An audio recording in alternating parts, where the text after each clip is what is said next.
Well, it's Tuesday, and as often happens on Tuesdays, we have something a little off subject and a little tiny bit random.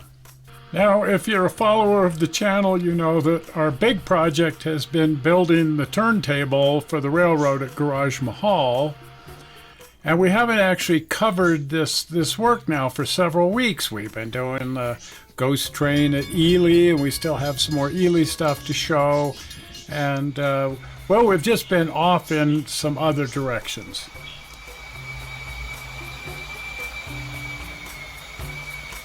And again, if you're a follower of the channel, you know that we sometimes experience hurricane velocity winds at Garagemshall. And we had not that big of a windstorm, but enough that it blew the top knot off the gas pump here. It blew the globe off the top. I acquired a Wayne gas pump back around, I want to say, 1967, and I restored it, and we used to take it to car shows. This was a car show inside the famous Cottonwood Mall. Shop the one that has it all, Cottonwood Mall. But even though it's a rather heavy and not that portable thing, I used to take it around to car shows, and then I had it out in the yard, and I just loved this thing. But someone stole it. And after we got married, Karen said, you know, what you really ought to do is get yourself a new gas pump, because you talk about that one that got stolen all the time, so the best thing to do is just buy a new one. So, well, you don't get new when you're looking for a Wayne gas pump. Anyway, back in about 2016, we found this one in Idaho and said, I said, I think I can restore that. It's rough. But the other one was rough when I bought it too.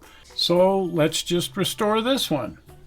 So Karen and I tore into it and started turning it into a proper Wayne gas pump, and lo and behold, there it is. We got her pretty much dialed in. Get some of the porcelain signs back on here, but the crown on one of these things is the globe that goes on the top. Now, a guy we know had this one, and he said, you can just have it. It's a little broken up. It's been out in the weather. The back side of it, the glass on the back side is completely broken out. But if you want it, take it. And because a complete reproduction sells for around $160, well, yeah, we just used the one that didn't have a backside in it, and there it is. From the front, you wouldn't even know it's missing. Now, as it's been out there for about 8 years, actually just a few months ago, I repainted the whole thing and got it all shiny again. But along comes this big windstorm, and because it didn't have a back on it, it allowed the wind to get up inside. Moreover, the plastic was really old and fairly brittle on the surround, and it broke that plastic, and the whole thing kind of came loose. Fortunately, it got snagged on the light bulb here, and so the whole thing didn't crash to the ground. But the surround was broken, and all that was really salvageable was the front glass. But as all of these reproductions are available on the internet, we said, let's get a new plastic surround in fresh plastic that isn't going to break. And this time we'll get another glass so that it actually has a glass on the back as well as the front. And when I say glass, I mean, yes, glass. These are not plastic. The surround is plastic, but the front and back are glass, so you have to handle them very carefully or you're going to break them. Now, the glass tucks up into the plastic surround, and then the glass also has these little notches that line up with little pegs that are inside the surround to keep everything in registration.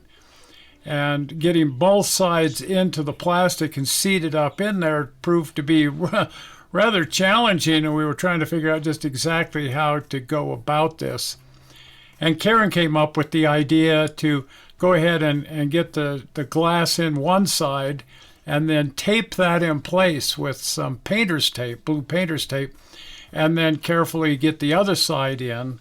With the screws out and everything, you have just enough wiggle room there that you can get the other side in as well. and then tape that in place. And then at that point, you can go ahead and put in the bolts that hold the surround together. There are 3 of these bolts, 2 at the bottom and 1 at the top.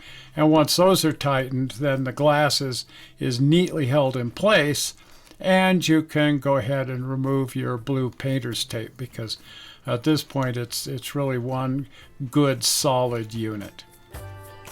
The plastic on the old one, it was still a reproduction, but the older one was really brittle, having been out in the elements for 8 years while we had it, and then for many years before that while the other guy had it, and it was really brittle. This new plastic is quite supple. It has a little tiny bit of give to it, and I don't think this one's going to just break in a good windstorm. The glass seems to weather really well. The brand new glass is indistinguishable from the very old glass. Both of them look just fine, which is a good solid indicator that these don't really fade or weather. They're pretty indestructible in terms of the paint fading, but they are still made of glass.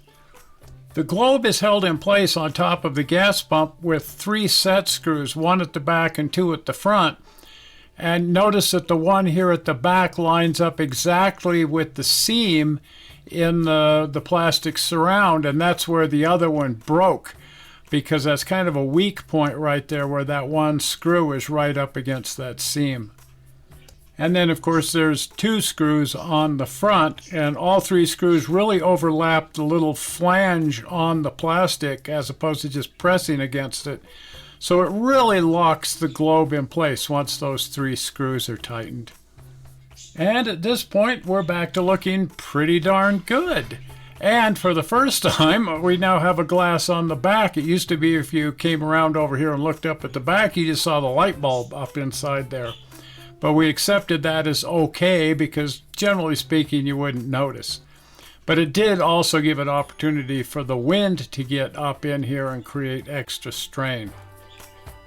I'm looking forward now to seeing how it looks when the light comes on tonight, because with the back out, it also threw a lot of light out of the back of the globe.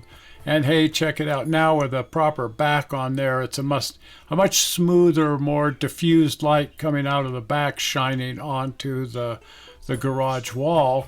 And again, if you come around over here and look up there, instead of just seeing the bright light bulb staring you in the face, you're seeing a proper glass on the back of the globe. So let's call this another finished project that kind of landed right in the middle of our other projects. One of those things that you're not anticipating, but along comes a big windstorm and you find yourself needing to do some basic repairs. The Buddhists say that the stuff you own actually owns you, and the more stuff you collect, the more you realize that that's really true. Anyway, we will be getting back to the turntable. I've been working on the turntable this whole time. We just haven't been covering it on the show.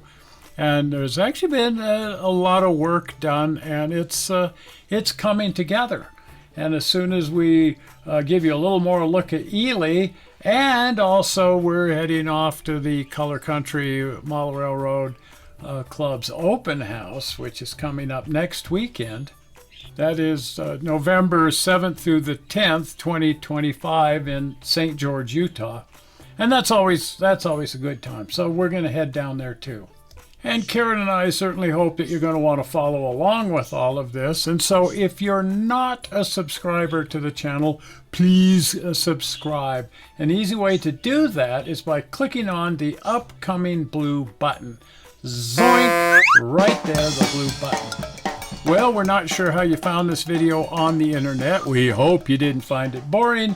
And Karen and I will see you here on Sunday. We'll see you then. Bye-bye.